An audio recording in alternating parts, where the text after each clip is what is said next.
Halo guys, sekarang kita balik lagi nih buat ngebahas pengangguran pecundang penantang dewa. Bagi kamu yang bingung dan tertarik dengan kisah ini, bisa tuh langsung nonton lewat playlist kita pengangguran pecundang penantang dewa, atau kamu bisa klik link playlist yang ada di deskripsi. Dan bagi kamu yang udah setia nonton di obrolan isekai, terima kasih banget. Sekarang udah waktunya nih kita masuk ke alur cerita pengangguran pecundang penantang dewa part 12.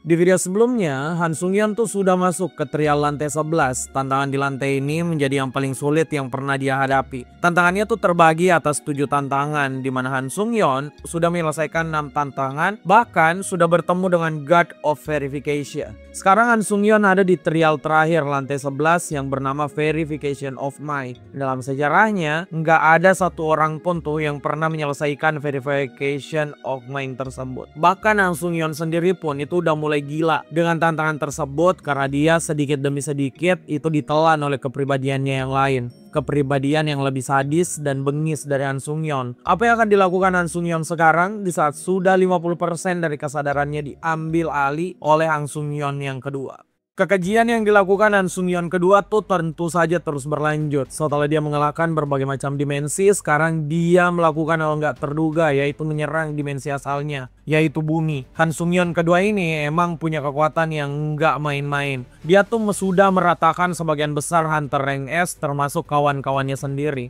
Makanya Lee Ha-yeon yang membantu Han Sung-yeon di lantai awal tuh sangat sedih melihat Han Sung-yeon itu menyelesaikan banyak orang cuma karena dia ingin menjadi lebih kuat. Hal yang sama juga menyulut emosi dari Kim Seung-hoon. Tapi sayang, pria ini tuh malah nggak bisa berbuat banyak. Bahkan setelah si Rank S ini menggunakan kekuatan penuhnya untuk menyerang Han Sung-yeon, Kim Seung-hoon itu diselesaikan cuma dengan satu serangan saja. Semua aksi kejam yang baru saja terjadi tentu saja tuh disaksikan oleh Han Sung-yeon yang asli. Pria ini bahkan menerima tekanan mental yang lebih kuat karena 60% dari pikirannya sudah dikuasai kegilaan. Han Sung-yeon yang asli sampai menyerang tidak karuan tuh hingga dia tenggelam di dalam alam bawah sadarnya. Sekarang pikirannya udah dikuasai hingga 70% dan dia itu tinggal menunggu waktu untuk diselesaikan. Di momen yang sangat krusial ini, Han Sung-yeon ternyata mendapat pertolongan yang gak terduga. Dia ingat kalau dia pernah mengambil sebuah cermin di saku Yohan di trial kedua lantai 11. Han Sung-yeon pun langsung mengeluarkan cermin tersebut. Nah, item ini itu ternyata bisa menghapus kutukan yang diterima Han Sung-yeon. Sekarang Han Sung-yeon tuh udah bisa kembali menggunakan skill penguatan mentalnya. Saat dia mengaktifkan semua skill tersebut, Han Sung-yeon bisa mengambil alih tubuhnya dari si Han Sung-yeon kedua, kemudian menghentikannya menyerang Lee Ha-yeon. Ya meski ini cuma di alam bawah sadar Han Sung-yeon, jika Lee Ha-yeon itu ikut diselesaikan Han Sung-yeon kedua, bisa saja tuh pikirannya akan dikuasai sepenuhnya. Han Sung-yeon yang berhasil mendapatkan kembali kesadarannya, kemudian dinyatakan telah lolos tuh dari tantangan Verification of Mind. Dia ternyata masih ada di ruang lantai 7 dan cuma menatap cermin yang ada di hadapan. Han Sung-yeon adalah satu-satunya yang pernah berhasil menyelesaikan tantangan dari God of Verification. Makanya wajar jika dewa ini sekarang itu mengundang Han Sung-yeon bertemu 4 mata. Han Sung-yeon pun diserap tuh menuju ke dimensi lain. Saat sadar, Han Sung-yeon sudah berdiri di atas sebuah cermin raksasa. Di sini adalah wilayah kekuasaan God of Verification. Nggak ada satupun yang bisa melihat interaksi mereka tuh, termasuk para administrator. God of Verification ini pun menampakkan diri dan dia tuh ngebahas banyak hal dengan Han Sung-yeon. God of Verification tuh kagum dengan Han Sung-yeon karena pria ini itu ternyata memiliki kekuatan ilahi atau divine power yang unik. Bukan milik dewa lain, tapi seperti milik Han Sung-yeon sendiri. Nah, apalagi Han Sung-yeon ini tuh bukan seorang administrator apalagi dewa, tapi melainkan seorang penantang biasa. Jadi memang tidak wajar jika Han Sung-yeon itu punya divine power yang unik. Han Sung-yeon kemudian mengaku kalau divine power yang dirasakan God of Verification itu datang saat dia menyerap cairan. Saat Han Sung-yeon menyerap cairan, Han Sung-yeon tuh ngaku secara kebetulan mendapat divine power. Nah, ternyata God of Verification tahu tuh semua itu. kemudian mengatakan nggak ada yang kebetulan di dalam menara. Semua sudah sesuai dengan keinginan menara. Nah, fakta kalau Han Sung-yeon tuh bisa ngedapetin divine power itu udah jelas kalau menara menginginkan Han Sung-yeon berkembang lebih jauh. Mendengar hal ini, Han Sung-yeon tuh makin penasaran tentang Tower of Trials, tapi nggak ada satupun pertanyaan lanjutannya yang bisa terjawab sekarang. God of Verification mengaku kalau menara udah marah pada dewa tersebut karena membocorkan salah satu rahasia menara. Sekarang pertemuan mereka tuh akan berakhir. God of Verification cuma bisa bilang kalau Han Sung-yeon itu bisa dapat jawaban jika berkunjung ke kuil God of Verification. Selain itu, dewa ini juga memperingatkan Han Sung-yeon untuk tidak percaya pada dewa manapun. Han Sung-yeon tuh tentu saja nggak puas. Dia bertanya lebih banyak, tapi Han Sung-yeon tiba-tiba merasa kesakitan. God of Verification bilang kalau Han Sung-yeon terus penasaran, mentalnya tuh bakal goyah. Dan kepribadian keji yang sudah dia tekan bakal bisa mengambil alih Han Sung-yeon. Dengan begini, Han Sung-yeon tuh hanya bisa menyerah.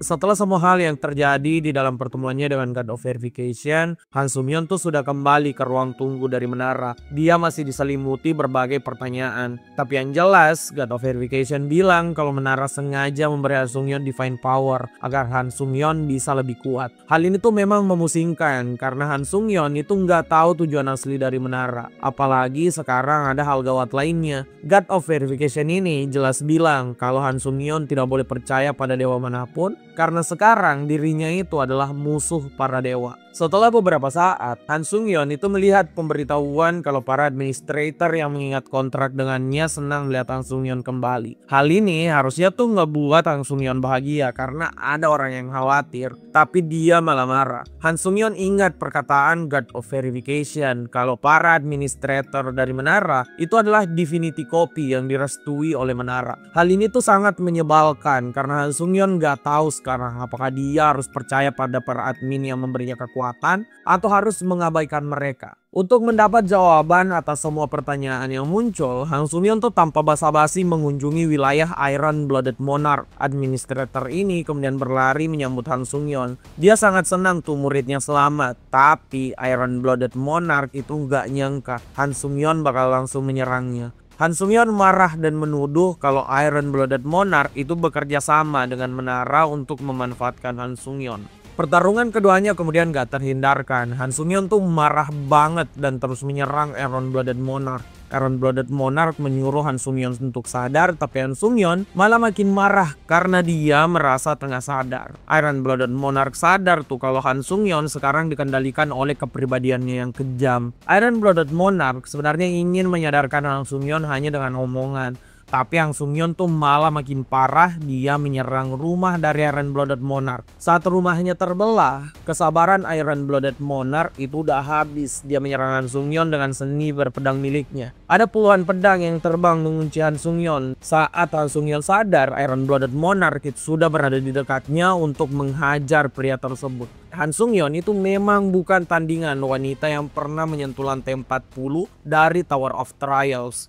Beberapa saat kemudian, Han Sung-yeon kemudian sudah tergantung di atap rumah Iron Blooded Monarch yang setengah hancur. Han Sung-yeon tuh meminta diturunkan dari sana karena dia sudah sadar sepenuhnya. Iron Blooded Monarch kemudian menjelaskan, Han Sung-yeon ini masih lemah mental karena dia dengan mudah diambil alih oleh kepribadian keduanya. Kalau Han Sung-yeon sering lepas kendali, maka dia tuh bisa saja ditelan oleh kepribadian tersebut. Setelah itu, Iron Blooded Monarch kemudian menjelaskan persoalan kecurigaan Han Sung-yeon. Iron Blooded Monarch itu nggak sepenuhnya menyangkal kalau menara memanfaatkan Han Sung-yeon lewat para administrator. Hal ini diakui oleh Iron Blooded Monarch sebab wanita berambut panjang tersebut itu juga nggak tahu apa yang direncanakan oleh pihak menara. Setelah mendengar hal itu, Han Sung-yeon pun diturunkan oleh Iron Blooded Monarch. Saat duduk berdua, Han Sung-yeon kemudian memberitahu beberapa hal pada Iron Blooded Monarch saat Han Sung-yeon bertemu dengan God of Verification. Han Sung-yeon mengaku kalau God of Verification mengatakan menara tertarik pada Han Sung-yeon dan menara sepertinya berekspektasi suatu hal pada Han Sung-yeon. Iron Blooded Monarch itu terkejut karena dari apa yang dia tahu, menara tuh nggak menaruh ekspektasi apapun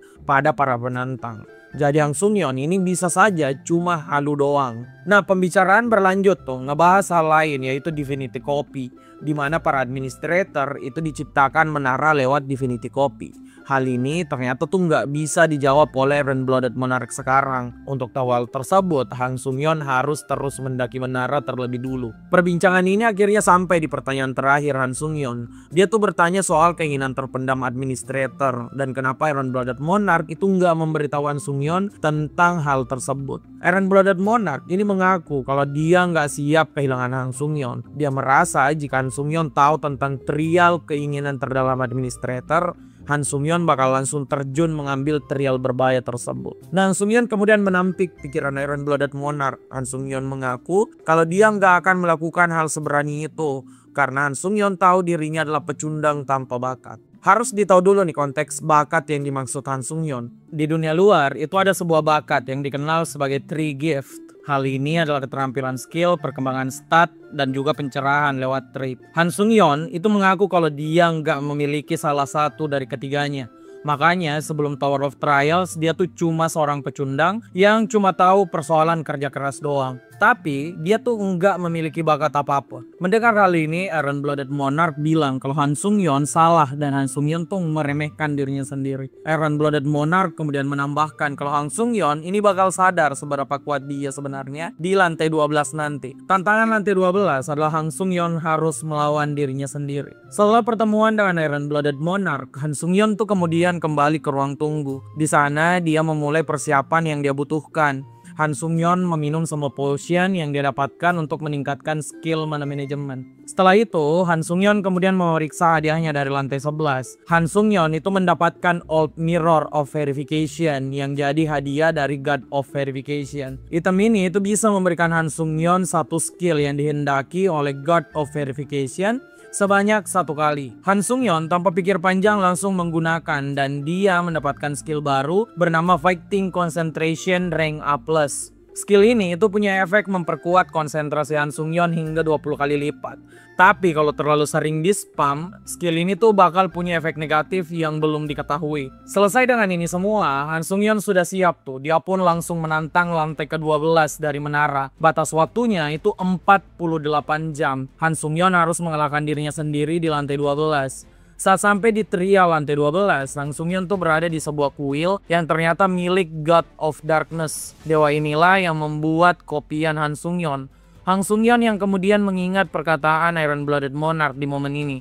Kalau versi kopi yang dihadapannya adalah versi Han Sungyeon yang telah dikembangkan. Jadi tentu versi ini jauh lebih kuat. Sebelum menyerang, Han Sungyeon tuh kemudian memperlihatkan replikanya tersebut. Si replika ini ternyata cuma bisa mengcopy satu equipment. Jadi Han Sungyeon juga berasumsi kalau skill dan authority yang bisa di-copy oleh si replika itu juga cuma satu. Han Sungyeon kemudian langsung menyerang dan menggunakan seluruh buff yang dia miliki. Han Sungyeon kemudian sadar tuh kalau dia sekarang bisa bergerak lebih cepat. Hal ini dikarenakan skill Fighting Concentration. Tanpa basa-basi, Han Sungyeon kemudian langsung menggunakan Flame Ki untuk menyelesaikan replikanya. Tapi tentu saja strategi dari Han Sungyeon ini enggak berjalan mulus. Si replika ternyata bisa tuh ngehindarin serangan Han Sungyeon, kemudian mengeluarkan pedang lewat authority Iron Blooded Sword. Kemudian dia juga menggunakan skill penting Han Sungyeon lainnya yaitu Counter Shield. Tapi si replika ini melakukan hal aneh guys. Dia ngubah Counter Shield jadi sebuah pedang. Hal yang gak pernah dilakukan Han Sungyeon sebelumnya. Sekarang si replika jadi pengguna dual sword. Perkembangan dari replika ini membuat Han Sungyeon terkejut. Dia saja itu nggak pernah menggunakan dual sword untuk bertarung karena teknik ini tuh menggunakan mana dan mental power yang nggak sedikit. Han Sungyeon sangat bingung karena teknik tersebut itu dia anggap nggak efisien. Namun Han Sungyeon nggak punya waktu untuk berpikir. Sekarang si replika udah mulai menyerang.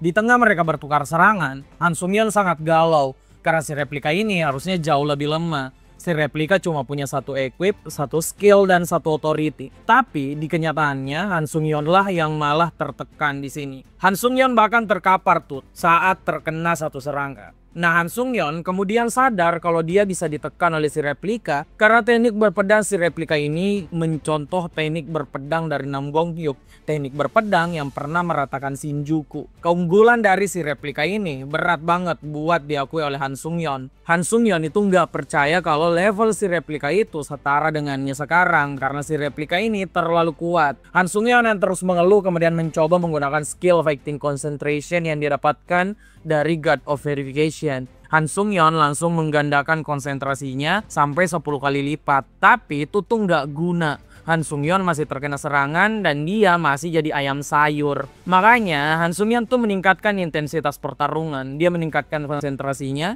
dari 15 kali dan terus bertahap hingga jadi 17 kali lipat. Han Sung-yeon kemudian menggandakan semua kecepatannya dan menggunakan Wing of Steel.